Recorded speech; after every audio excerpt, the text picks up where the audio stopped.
When you are someone that carries great anointing on your life, like you know you do, like every time God calls you into a place, it's usually to bring structure. It's usually to bring order. You are destined to change the atmospheres that you're in. You know you're heavily anointed. And the fragrance that's on your life, the scent that's on your life, people can smell it. It's called genuine. They see you as a safe place. Come on now. So anytime you go into any place, any type of room, people gravitate towards you. You are always the voice of reason. You know that. You always the voice of reason. People always just come to you and talk to you. They feel safe with you. You are a lighthouse. So which means you've been going through this your whole life, right? So anytime you're called into a place, God is using you in some way. This brings me into my message called Don't Complain, Just Comply. Let's get into this too. See, when you come on a job, you can tell when it's dysfunctional.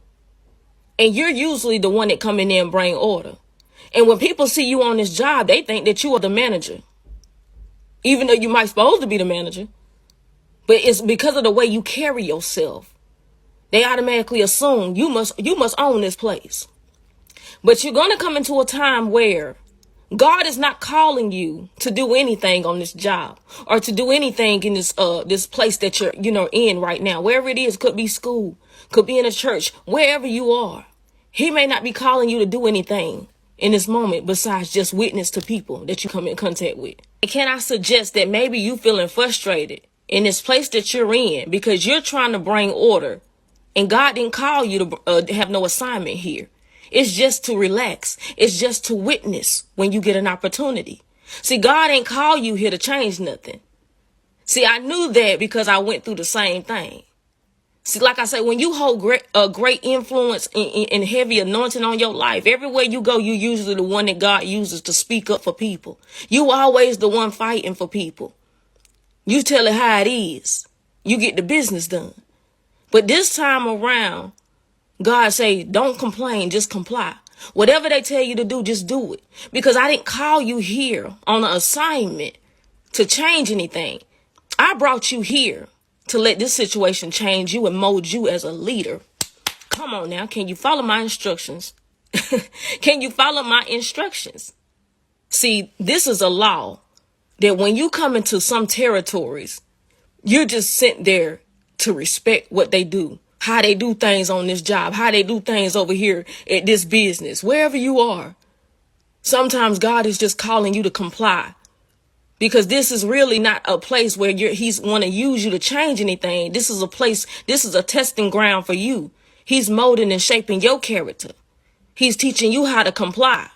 That's what makes you a great leader. See, a lot of times when we hold this heavy anointing, we think that we're supposed to go in every place and change everything and tell everybody what it is. And we the one going to get it in order. We the one going to make the schedule. We the one going to be. No, sometimes you got to sit back.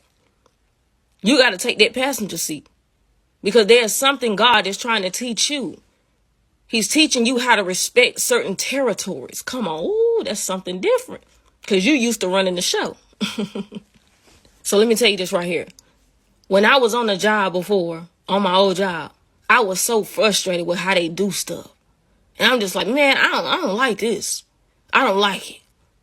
And God say, all you got to do is just comply. You have to go over here for this meet and go. You have to go over here and do this paperwork and do it. He said, because really, you're going to frustrate yourself and you're going to remove yourself out of a place that's really supposed to be a relaxed place for you. The job was really relaxed and easy. Good money. But see, a lot of times when we get into these spaces and we want to control certain things and try to, well, this is a better way to do it, even though you might be right. But God said, I ain't called you here to change anything. This is just a relaxed place for you. This is like a hideout for you to work on other things because we're not staying here long. You don't need to do nothing here. The only thing I need you to do here is to follow my instructions and also to witness to people when you get an opportunity. Now, check this out now. Check this out. When I took God's advice, the people around me, they was frustrated with the job too. So when I received this word from God, I said, listen, don't worry about it. Let's just go over here and do what they say to do. Let's take care of this. Let's just knock it out. Cause it really ain't that bad. It was just tedious things, And I said, just don't worry about it. A lot of people, you know what I'm saying, let frustration walk them off of a job and then they ended up not knowing where to go. You see what I'm saying? But I took God's advice because check this out. When my attitude changed, it also changed the atmosphere. It also changed other people around me. Because look, even though God ain't calling you to do a great assignment here, the assignment was just for my attitude to be, have a high attitude about it, a good attitude, which brought other people to have a better attitude. And that's what made the atmosphere flow the way it did. Because even when you ain't doing nothing major, you still are doing something major because it brings change. As a chosen one and a person that holds great influence on your life, you're not always there to run the show. Sometimes you're just there to lead by example, to be a good example, to shape and mold other people's minds and attitude. I remember when we was going through a lot of stuff on this job and one of the coworkers asked me how I felt. I said, I'm good either way. And he looked up and he said, you got a good attitude about that. I didn't even think about it because really I had put on this whole attitude of, you know what, I'm rolling with whatever way they doing. They want to do this, they want whatever. I'm not going to make it more complicated for myself. I'm not about to take it personal because this is just where I come in. I'm only here temporary and I'm going to clock back out and go to the house. So he reminded me of what God had already told me in the beginning of this job. Just to lead by example. Don't make it complicated. Just do it. So this is something I wanted to share with y'all because it could be something that you done went through already, going through now, or getting ready to go through. Don't complain, just comply. A lot of times God is using situations to mold and shape you as well. You know what I'm saying? Even though you are anointed, even though you have heavy influence on your life, you are still growing as well. And to be a great leader, you have to know how to take instructions from God. You know what I'm saying? Do what God tell you to do. It's always for your good. Don't complain, just comply. Catch them diamonds.